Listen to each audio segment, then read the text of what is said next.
मायरा की बातें सुन अभीरा की आंखों में आएगा आंसू, अभीरा का टूटेगा दिल और कहानी में आएगा जबरदस्त मोड़। जी हाँ दोस्तों, स्टार प्लस के मोस्ट पॉपुलर शो ये रिश्ता क्या कहलाता है का अपकमिंग एपिसोड बेहद खास होने वाला है, जहां मायरा दो औरतों को बातें करते सुनती है कि अभीरा की शादी अच्छे से हो जाए, नहीं तो उसका पहला पति भी यहीं मौजूद है, कहीं वो शादी में कुछ गड़बड़ ना करे। ये बात जब मायरा सुनती है तो उसके होश उड़ जाते हैं। दौड़े दौड़े अरमान के पास आती है और कहते हुए नजर आती है कि पापा, हमें क्यूट आंटी को उन बैड अंकल से बचाना होगा, उनकी शादी में कोई दिक्कत ना आए, हमें बैड अंकल को ढूंढकर यहाँ से भगाना होगा। ये सब बातें जब अरमान सुनता है तो उसे पूछते हुए नजर आता है कि आखिर मायरा तुम ये सब क्या कह रही हो। और वहीं पीछे दादी सा और अभीरा खड़ी होती हैं, जहां मायरा कहती है कि दो आंटी आपस में बातें कर रही थी कि क्यूट आंटी की शादी पहले जिससे हुई थी वो भी यहीं मौजूद है और वो कहीं उसकी शादी में दिक्कत ना करे, तो बैड अंकल को हमें खोज कर भगाना होगा कि क्यूट आंटी की शादी अच्छे से हो जाए। इतनी क्यूट आंटी को उन बैड अंकल ने क्यों छोड़ा,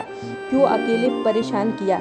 ये सब बातें सुनता है अरमान तो उसके होश उड़ जाते हैं। वहीं अरमान की आंखों में आंसू होता है।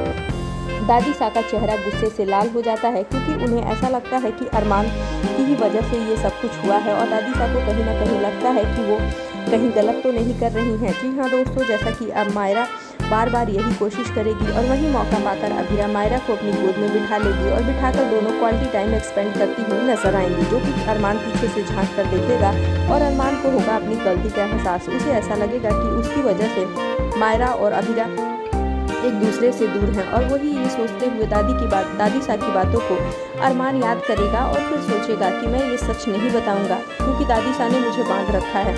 अभीरा बस इतने ही पल अपनी बेटी के साथ एंजॉय कर रही है, यही देखकर मुझे तसल्ली हो जानी चाहिए। जी हाँ दोस्तों, आगे का एपिसोड देखना खास होगा कि क्या मायरा के सामने सच आ पाएगा कि वो बैड अंकल जो मायरा की नज़र में है वो कोई और नहीं अरमान ही है। वहीं अरमान को डर सताने लगता है कि जब ये सच मायरा के सामने आएगा तो क्या मायरा अरमान से नफरत करने लगेगी। वहीं मायरा की बातों को सुनकर अभीरा का दिल काफ़ी इमोशनल हो जाता है। उसे ऐसा लगता है कि कितनी प्यारी बच्ची है, वो कितना मेरे बारे में सोचती है, लेकिन जब उसे ये पता चलेगा कि उसके पापा ही वो बैड अंकल हैं तो उस पर क्या बीतेगी।